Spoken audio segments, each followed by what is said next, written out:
to Bethel, it was in a tough spot. Some would say it was dying. Some might say it was depressed. They really lacked any reason to hope for their do that because we were beginning to where we couldn't afford the building anymore. We're all getting old. We can't take care of it. They said, we need you to help us die with dignity. What are we going to do to help solve this problem we've got? And the congregation gathered not to vote, but just to listen to one another and to talk about options. And the options seemed to energize the congregation. They began to realize we do have some control over our future. One of the questions we asked ourselves was, what will our community miss about us when we're no longer here?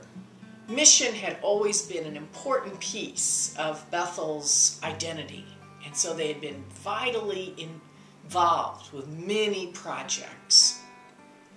And when we got to the end of that reminiscing, someone said, how can we make that continue to happen once we're gone? Give to someone else who needs and can use the big, huge building so that the ministry of both the church and the agency can continue. That is the finest way that we can do mission and ministry. So we began what we called mission dating.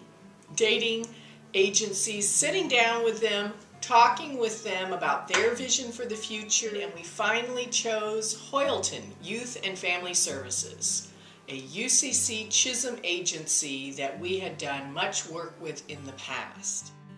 When we gave our building to Hoyleton, it meant that we were helping them, and plus we would have a church and could keep worshiping that like we were, and we thank the good Lord for that. Part of my job is to go and talk with congregations, our partners in ministry. But for Bethel, that just doesn't cut it. You are Hoyleton. You are in ministry with us in very real ways. Folks began to say, why do they need to purchase it? We'll just give them the building. We want mission to continue in our community and in the wider conference. well, when I came back again and they said, oh, we gave our building away, and I was like, that's nice, you know, that does not surprise me. That is Bethel all the way. So it was a great thing. I was like, okay, that's good. What I remember most is one Sunday we had a little ceremony where we were going to give the keys to Hoyleton, and that was my job. And we did, and I gave her the keys and I took them back. And she hugged me and says, that's okay, we'll take really good care of her. And they have, and I finally gave her the keys and said, you know, we know you will. And it's been a great relationship. That was the beginning of new life for this congregation. To be able to think about that they were going to die, and yet now they had new life. Youth groups, use it to sleep over. We've fed large numbers of people in this room. The sanctuary became really an all-purpose room for all kinds of events, and so it really turned out for the best. How did it impact our community? Oh my! It has strengthened our community food bank. It has connected our school district with Hoyleton so that their social workers and counselors and all of us can go out and partner with our schools in this struggling community and make an impact. You have given this building to be a part of that ministry. You can't separate the two. You are Hoyleton.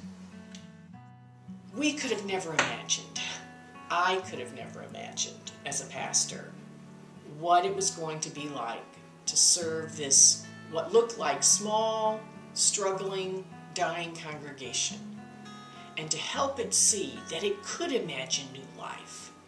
And through prayer and connecting with our partners, that we could have a new life and be open to the still speaking God in our midst.